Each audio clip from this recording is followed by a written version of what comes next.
Welcome to the Tiny House Talk Show, a place where all things from inside and around the tiny house industry are discussed by tiny house professionals as well as accomplished and aspiring DIY tiny house builders. My name's Damon, and I am the host tonight without my counterpart Natalie of the Tiny House Talk Show. And on a very short notice and a very welcome surprise, my dear friend and colleague Trent Haery has joined me from Modern Tiny Living, all the way from bright and sunny Columbus, Ohio, to come stack some tiny house trailers up and drive them home in a blizzard. Man, you're an animal. Thanks for joining us, dude. It's good to have you. Thanks for having me. You've obviously done well in the tiny house industry with the name behind yours that says Modern Tiny Living on it.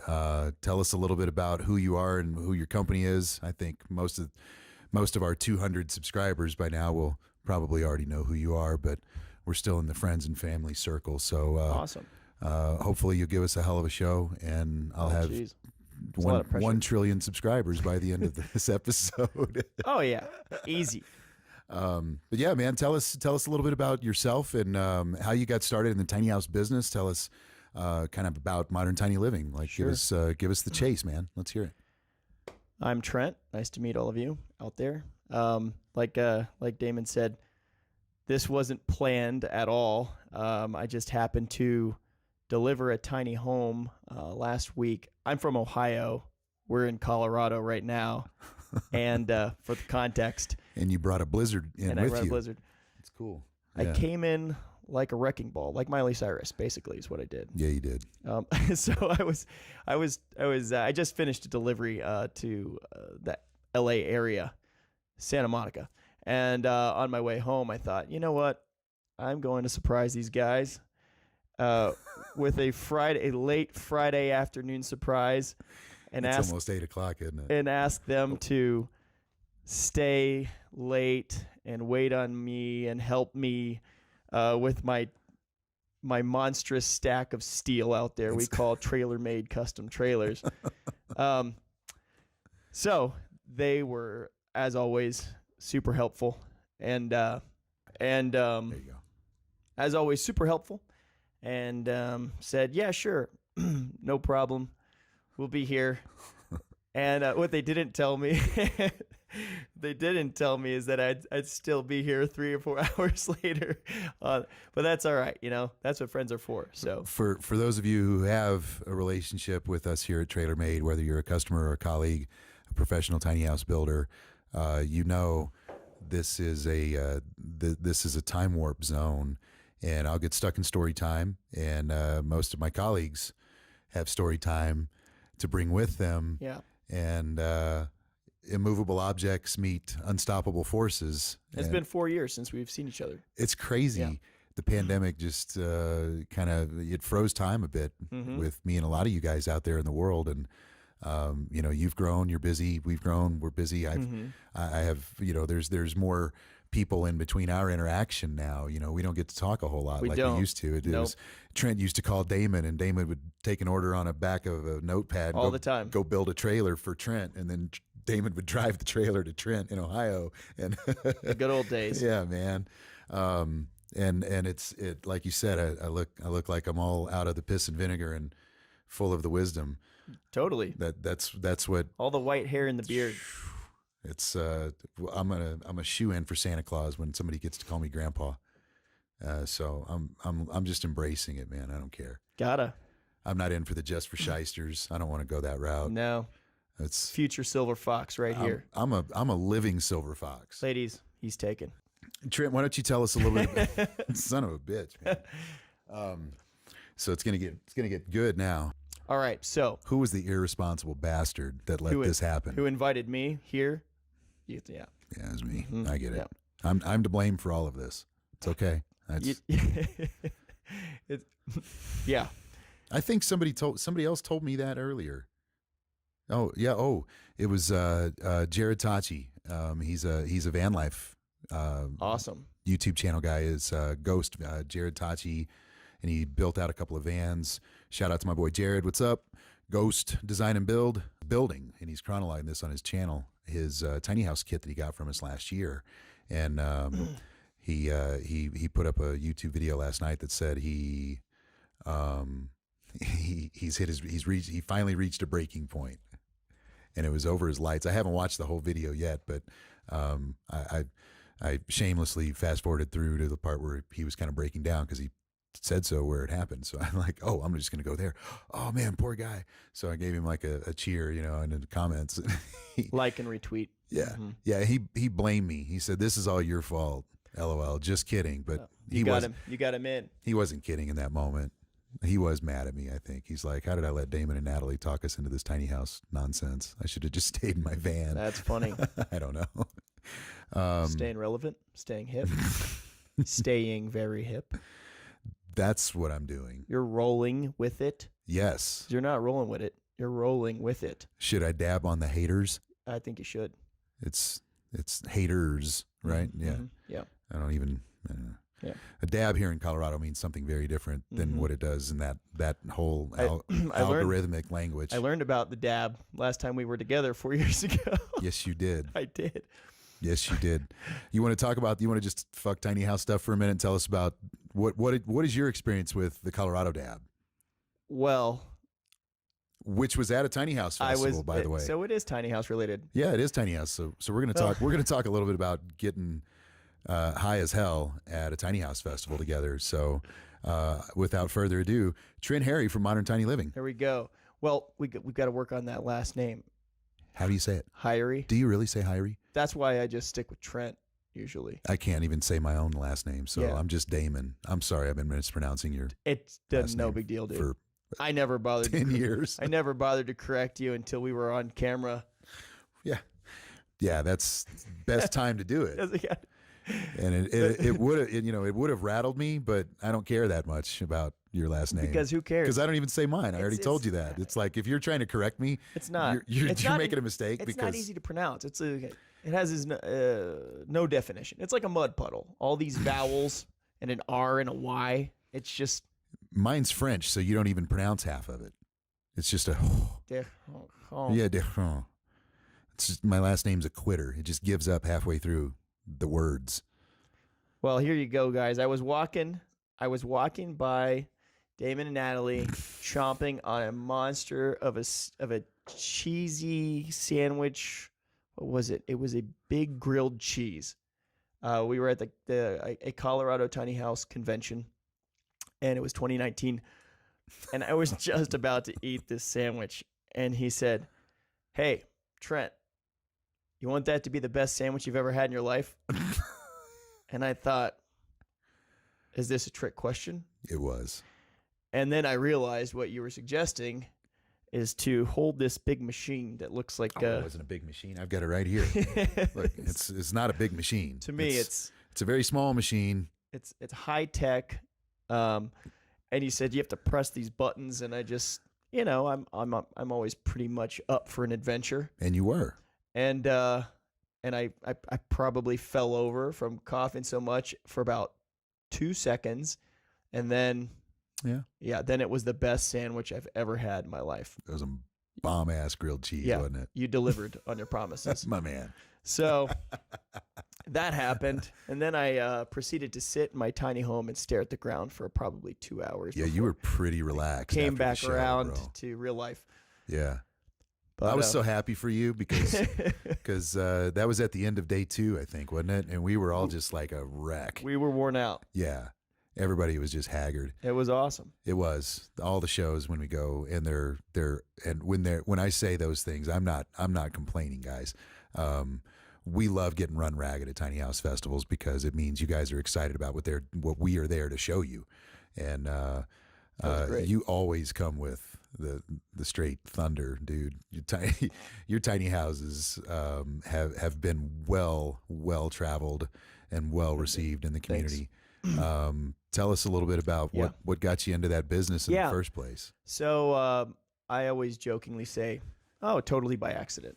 I don't know. That's if you look at that or life in general, it always looks like chaos. But I really think that we, are always sort of attracting where we want to go, whether or not we realize it. Mm-hmm. At the time, I was in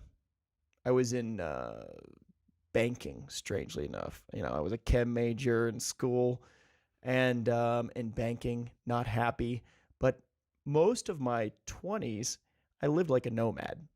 I mean, my life fit in a suitcase. Wow. And I was working with different companies, traveling a lot. And my friends called me a gypsy. And so that's what I loved. I loved to have not necessarily be on the move 24/7, Sure, but have the option to move. And that sense of freedom. And so, as I neared the age of 30 or sort of settled down and back at home in Columbus, Ohio, I was working at my desk job and, reluctantly pursuing a major career advancement at that company. And there were about 30 people going for this promotion. Wow. Competitive. And many, many interviews. It would have been a life-changing promotion for me in a lot of ways, and responsibility. I would have been so far down that road, there might not have been any turning back. But I felt like I had to because of the financial pressures of starting a new family. So I was just doing it against my will. But my heart really wanted to pursue entrepreneurship and go find my freedom. And I didn't know where or how. Okay. Now, I'd been following the tiny house movement since, probably maybe 2007 or 8, really, as a fan of the movement. I was just a fan. I wasn't even aware of it then. I was scrolling on Facebook one day, and a friend or family member tagged me in a post with a tiny home on it. And they said, "Oh my gosh, you gypsy, you would love this." And I looked at this house and I thought, man, that looks so cool. This is the coolest thing ever, yeah. And it's on wheels. And I thought, I need to get one of those. I never thought my livelihood and my career, and I never thought I would co-found what became the most famous tiny home company in the world, about 10 years later. But that's what happened. I always secretly was looking for a way to get away from the standard sort of path for most, I'd say, guys who are starting a family. Nowadays, there's more sort of an open mind for a man to stay at home and work. And sure. A woman wants to go to work. But, I was feeling pretty stuck. I was working really hard for this promotion that internally I really didn't want, but I felt like it's what I had to do. Yeah. So I just worked. And then at the final hour, there were 2 people left for this job, and I did not get it. Oh, and I was devastated. It was around Christmas that year, I think around Christmas of 2015 and moving into 16. And I remembered one of my best friends mentioning that he was thinking about starting a tiny home company. And I called him and I said, "Are you for real about that?" And he said, "Yeah." And I said, "Well, why didn't you call me?" He said, "Well, you're busy. You got this going. You got that going." Sure. And I said, "But what do you know about minimalism? I've been a minimalist since before it was a cool thing to say." I live in a suitcase. I live in a suitcase. Yeah. I have a suitcase and I live in it. And he said, "Well, let me think about it." And that's how I got into the tiny home industry. I came on board with the company in a very part-time role and a minority ownership role. And I handled phone calls. I started doing research. I started networking and emails. And I fit it in my evenings after I got home at around 6 p.m. And between, playing with my newborn child and working at my corporate gig, I would start learning about the industry. And at the time, it looked like all, like I said, happenstance. But in truth, I was really just coming back to what makes me happy, which is the opportunity for some sense of freedom. And the reason I was so excited about the possibility of making a living in this industry is because that's what tiny homes offer people. Yeah. Is what I always loved and valued above anything, above money, above comfort, above convenience, was the possibility of autonomy. Mm-hmm. And that's what drove me to the industry, and I think that's what attracts so many people, is the idea of, hey, I mean, right now the average mortgage is $400,000. Our I models bet it's higher. Our models start at like $80K. Mm-hmm. And a lot of people like the idea of, hey, maybe I don't need to sign up for 10 more years of this job that I don't love. Sure. You know, maybe I can go work for half the pay doing something I do love and just reduce my cost of living. That's, man, you nailed it. I did 20 years in the car business. And if you know anything about direct sales, that's a grind. If you're successful at it, it pays well.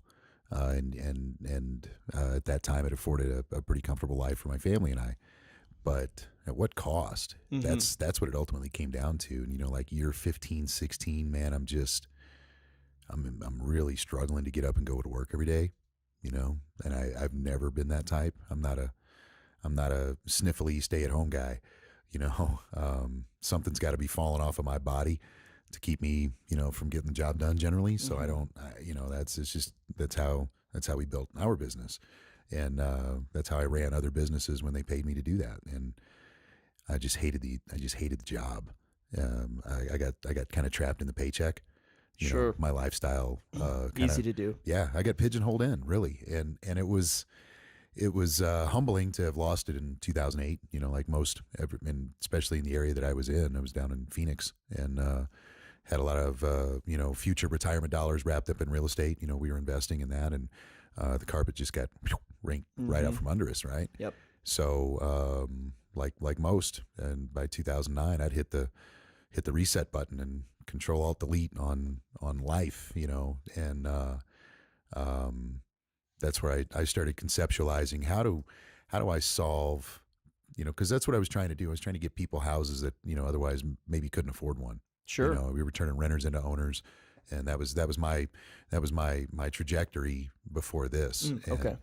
So that was my pivot out of the car business, was to kind of be this, you know, altruistic real estate tycoon. Never got to the tycoon part, but plenty of altruism and you know, in bankruptcy. Yeah.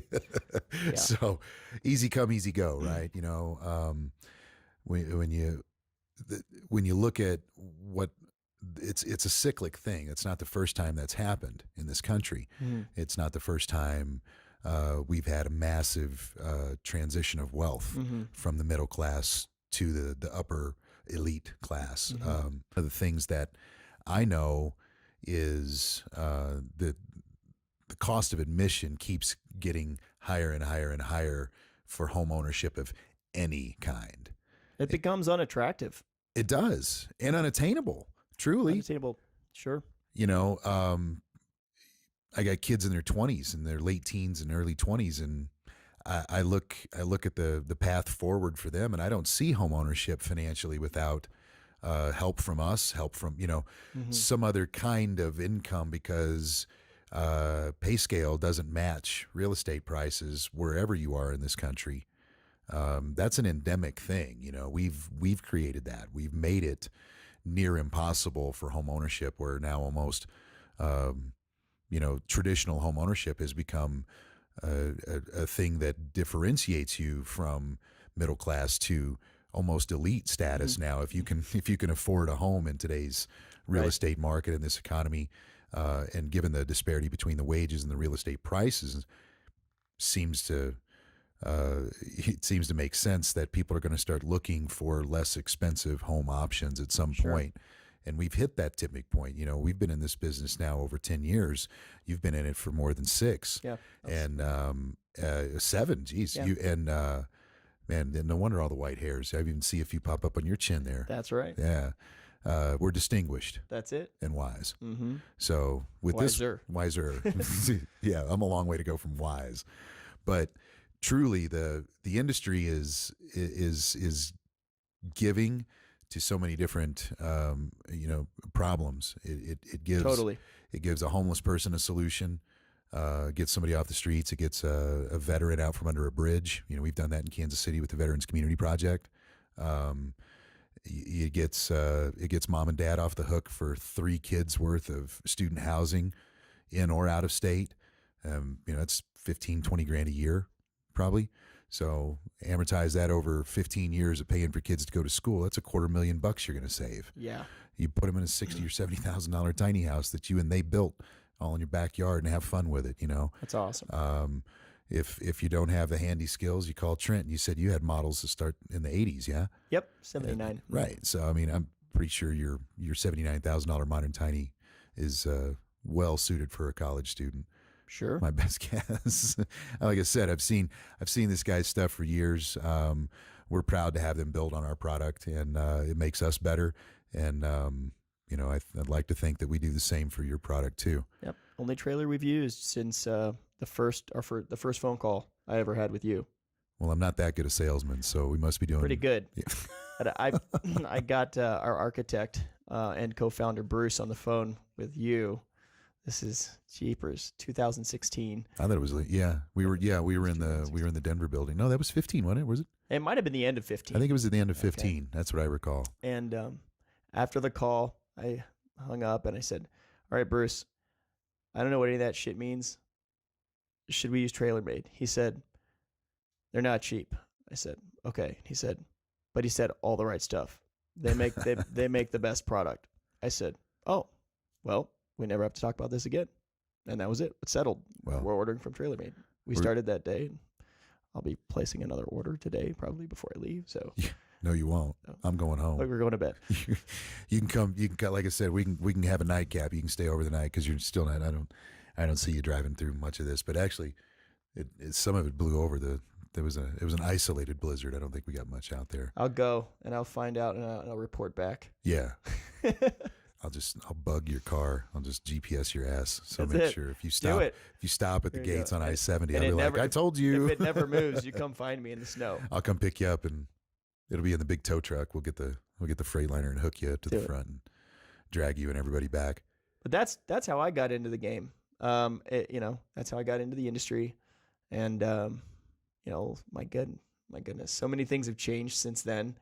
I slowly sort of took over the managerial duties of the company, which means I was on a phone call the other day, and one of my representatives was on the phone with someone else and said, "And here's our CEO, Trent." And I said, "Well," I said, I'm really the chief janitorial officer of this operation." That's fact.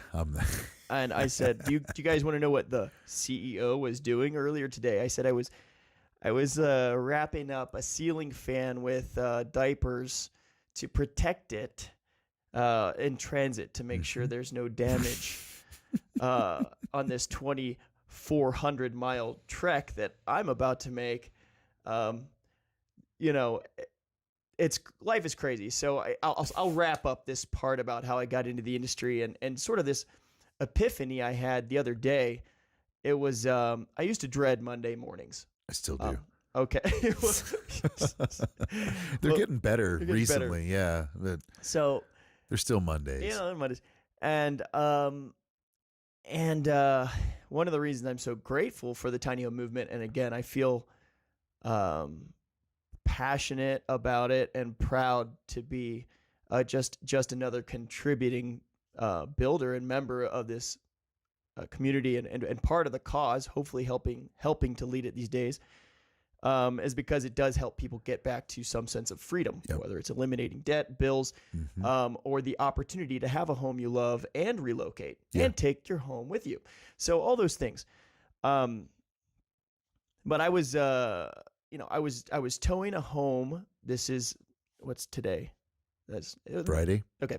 So it was 23rd. Friday. It was like 4 days ago. Okay. And 24th. I looked up and I was going through the Santa Monica Mountains. It was just beautiful. It looked like a scene from Jurassic Park. Oh wow. Maybe that's because it just rained a lot in California and now they have some grass growing everywhere. I don't know. It was beautiful. It's Jurassic Park. I was going through this tunnel and I popped up and made a left on Highway 1 and I had the these big waves crashing just to my right. Oh, you were on the PCH. That's what Highway 1? That's what they call it. Yeah. And Pacific Coast Highway. Yeah, I was just following Siri because I'm directionally challenged. But I looked up and I was just in awe of what I was looking at. And of course, the homes over there are really, really impressive. And I thought, man, rather unaffordable. It's 8 a.m. on a Monday, and this is what I used to. This is when I used to get up and go do something somewhere that didn't lend to my freedom or any sense of freedom. And right. today, I'm just delivering a tiny home to a client, and the previous 3 or 4 days, going through the mountains and climbing Flagstaff and surviving semi trucks and all that, with this 16,000 pound piece of art behind me. Right. Somebody's brand new home. Yeah. Yeah, a little stressful. Boy, they don't move as well as everybody would have you believe, right? They're not little campers. They're not terribly aerodynamic. They're not the most no, they're homes. They just happen to be on a steel chassis with tires. Yeah. So as I'm pulling in, I just think I'm so lucky and I'm so grateful and I'm so excited about the future of this industry. Yeah.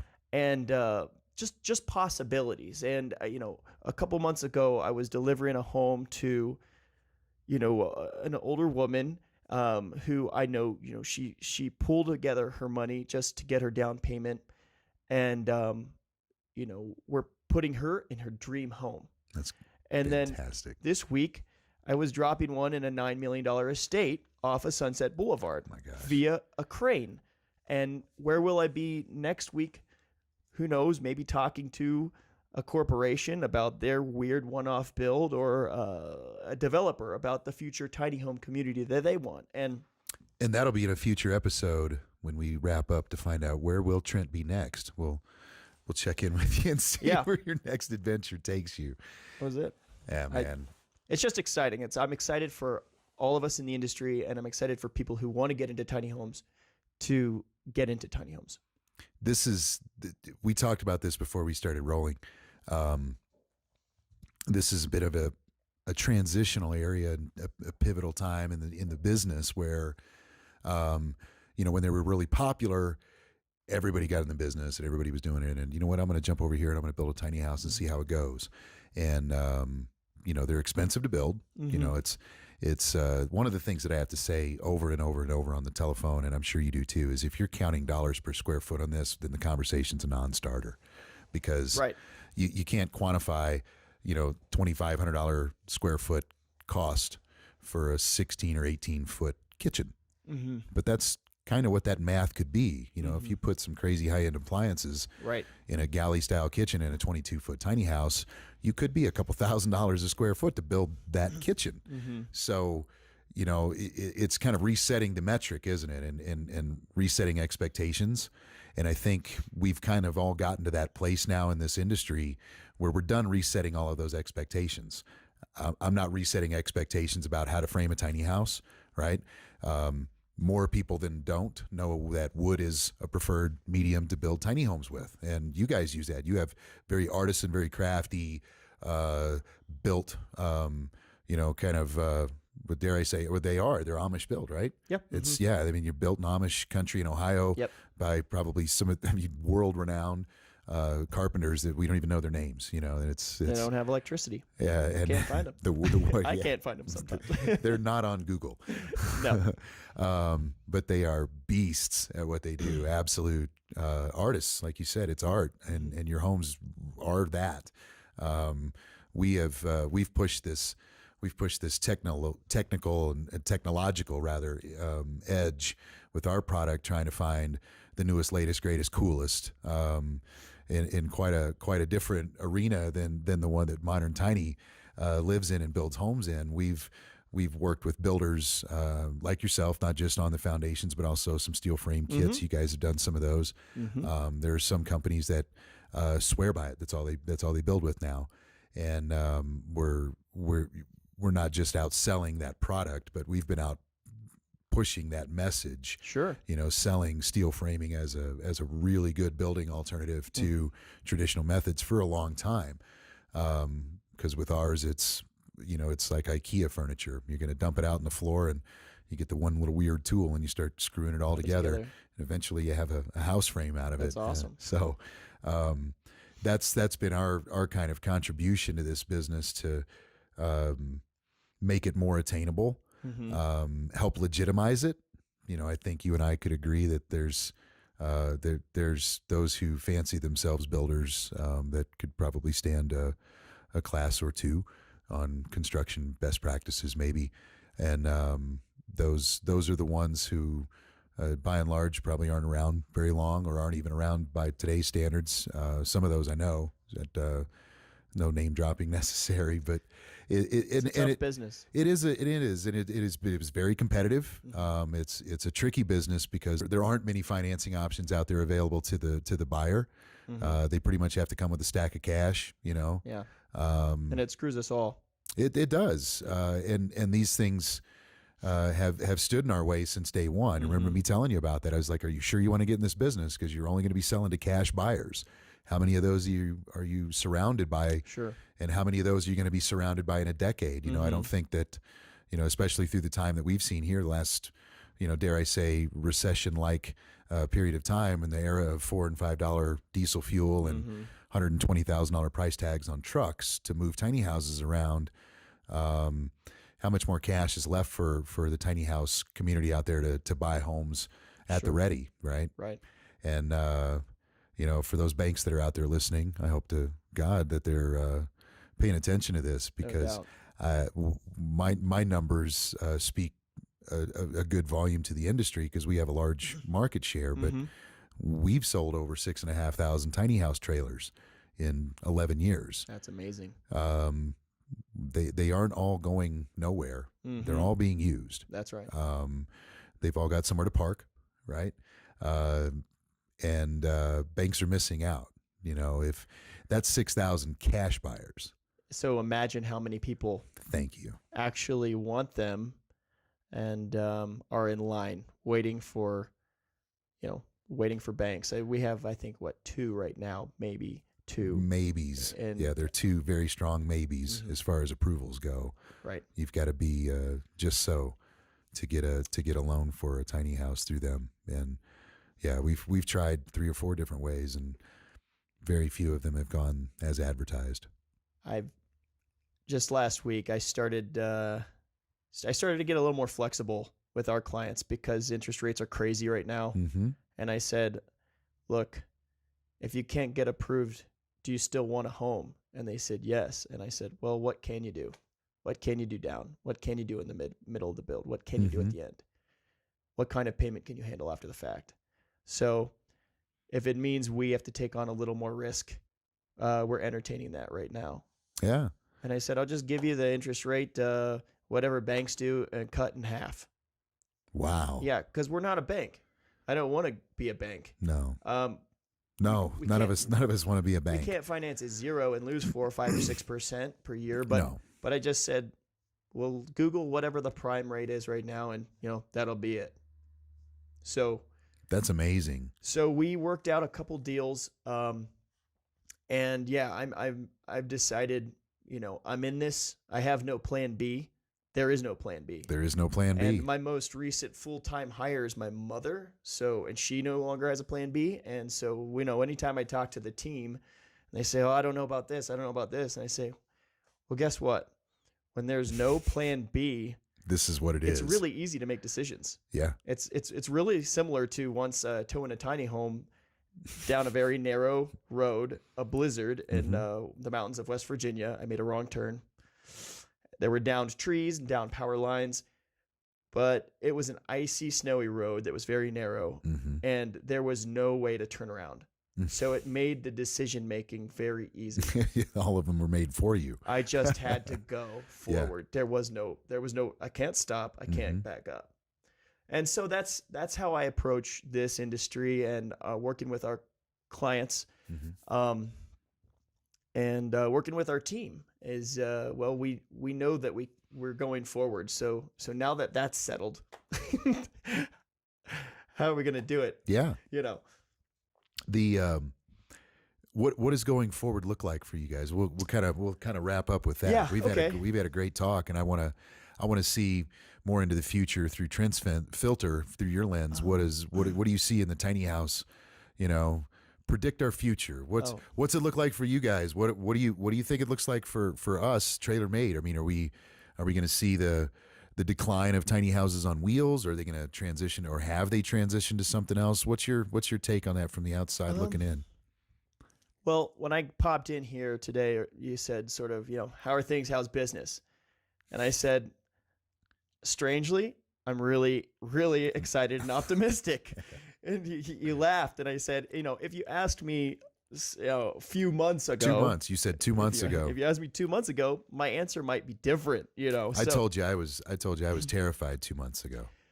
We know this business is a little seasonal because all construction is usually around Thanksgiving. Absolutely. People kick back and relax for a couple of months and forget that they had this dream of being in a tiny home by spring. And then they call us, on the first day of spring and ask us if we can have their tiny home to them in 2 weeks. Yeah. On Easter. Yeah. On Easter. Yeah. So that's normal, right? That's normal. That is our normal. Yes. And that doesn't scare any of us who've been in the game for more than 10 minutes. And it's not what had me concerned. But I would say, if I have to look back at sort of the last, 7 years, where we are today and where I think we're going, with the banking situation, I'll just say with the having only a couple lenders on board doing collateralized tiny home loans, that means it's not just a big personal loan. No, it's like attached to the title. There's a lien. Yeah. Yeah. It means that they consider the tiny home something of value, worth money. Yeah, it's of value, right? It's collateral. So even though we only have 2 lenders right now, there's not a lot of competition, and they're probably overwhelmed, and it's clunky and slow, and they don't approve a lot of applicants because they're sort of pioneering that part of this business. It's still progress. So compared to 7 years ago, when I literally had to tell people, hey, sorry about your dreams, but unless you have this many tens of thousands of dollars more than you think you need, call us back. Be our friend on Facebook and just call us here and whenever you can. But there is no option. And now at least we have a few options. They're not great, but they're better than no options. Sure. So that's for the individual consumer. But just if I'm looking at the industry as a whole, the frequency with which I receive inquiries about larger projects. So that is an infusion of capital, not from a bank, right, but from maybe some larger enterprise where they say, hey, we're looking to inject X amount of hundreds of thousands or millions into this industry. How do you think we should to make the most of it? Absolutely. And having been the guy literally driving over, I don't know, probably 120,000 miles towing tiny homes and, cleaning the compost and toilet, not up. Did you have a poop bandit? I had a poop bandit. Oh, no. It was one of my builders, his kids, they see a toilet and they just take advantage of the opportunity. So coming from that and working with our clients and working and breaking my neck all the time to try and help people get into a tiny home that works for their dream as well as their budget and works for us. Going through that struggle for the last 7 years, when I hear somebody who represents a larger corporation come in and say, hey, look, we're entertaining the idea of X, Y, or Z. Yeah, that's really, really great news for us. It is. Us all, and including all the people at home who say, I'd love a tiny home, but I don't have this $20,000, $30,000 down payment, or I don't have a loan approval, or I don't have $90,000 to pull out of my home via a home equity line of credit. Yeah, I'm not starting to. These conversations that I've been having with larger enterprises like that for years now, that they kind of know that we're a bit of a nerve center of this industry, and they call and pick our brain. They're like, hey, what do you see? What's going on out there in the streets? What's your temperature check, and what do you think we should do? And we tell them that the business models are largely in tourism, if not in single family residency. When they talk about single family, the thing that I don't want to see happen, and it has happened and successfully, unfortunately. I know that sounds like an oxymoron, but unfortunately but successfully, tiny homes have been kind of turned into the new single wide mobile home park model. Yes, we definitely have seen that. Yeah. And you know, I'm speaking with a very well known tiny house, former tiny house dweller and influencer and content, Emily Gerd. She was a very, very regular appearance at all the festivals and things that when we were doing the show circuit quite heavily, trying to get our name out there. She really grew a following and a foundation. And I talked to her the other day and asked her, said, "Hey, would you like to come on the podcast?" She says, "Yeah, but we sold our tiny house a year ago or so." And I said, "Oh, it's what happened? What changed?" She says, "We got tired of living in a shitty mobile home park." Oh yeah, it's yeah. And I get that. That resonated with me, and because you do have some pretty limited options in towns, in cities, and municipalities. You know, if you don't have something kind of cool and funky in a little gray area or off the radar, Right. Yeah, you're stuck in a KOA. You're stuck in a mobile home park. You're stuck in some rather unsavory places potentially sometimes, and that was a bit of a black eye in the business, I feel, the industry as a whole. Definitely. You know, nobody wants to buy, a beautiful home like yours and then go park it in an alley on Skid Row, you know, because it's the only place they can hide it from the man, you know. Right. And in places that's kind of what they're stuck with. So to see the bigger places, the bigger enterprises now come in and start developing communities. It's awesome. Resorts, come try it before you buy it. Even you know, we've seen that model do very well. And come stay in a tiny house, and then you want to buy one of these tiny houses. You want to buy the tiny house you stayed in. We Casa. Shout out to my boys up there. The presence of the industry is gaining momentum in terms of real estate as an option. It is an option to traditional real estate, I guess is what I'm trying to say. And we've always known this, but the people, I guess, that matter more than Damon or Trent are now kind of getting wise to that, and they're calling us and going, "Hey, what do you know that we don't know?" Yeah, they're following the demand. And what does it look like if we throw some money at it? And big money. We're seeing like big money come in now and start to do some large scale projects and developments, and it is 2 or 3 months ago. I was like, man, am I seeing the writing on the wall? Is this kind of like, maybe it's time to paddle out and catch a new wave, and we'll start building something else that's cool, because tiny houses are they starting to sputter? But they're really not. No. There's this pent up demand for them, and there's a lack of availability because of the financing component. That's it. And the parking component. Yep. 2 huge hurdles, 2 huge barriers to entry that are both slowly but surely being addressed. Are they? Slowly, yes. Slowly, really slowly. How about the surely? Are we certain of that part? I'm not even. I don't see a lot of forward momentum myself. Now, I digress, because Colorado is. Sorry, Mom. We're going belly up. Damon said so on the podcast. No, I didn't. That's not what I said, Mom. What I said was evolution is key to survival. Get my resume out. Dust it off. Is she good? Is she good at resumes? Would she update mine too? Yeah, I need a LinkedIn. I don't know how to interview anymore. Yeah, I can't. Okay. I wouldn't know how. Okay, then we better just make this thing work. I guess tiny houses are here to stay for a while. It has to. Well, it was going to anyway, but what I was driving towards was the people with the ability to do lending, perhaps, hard money lending for sure. Say if they have a community that they've developed, and they're going to put it close to a large employer. And that large employer is maybe going to incentivize that community to give them first dibs on workforce housing, and make that maybe part of their compensation package when they come on board. That's a little bit of money that goes into the till for the community to help offset the costs and the tenant improvement and the, cutting roads, putting in infrastructure that you have to for any type of community with houses and people are going to inhabit. You have to have all of that stuff. And that shit is expensive, man.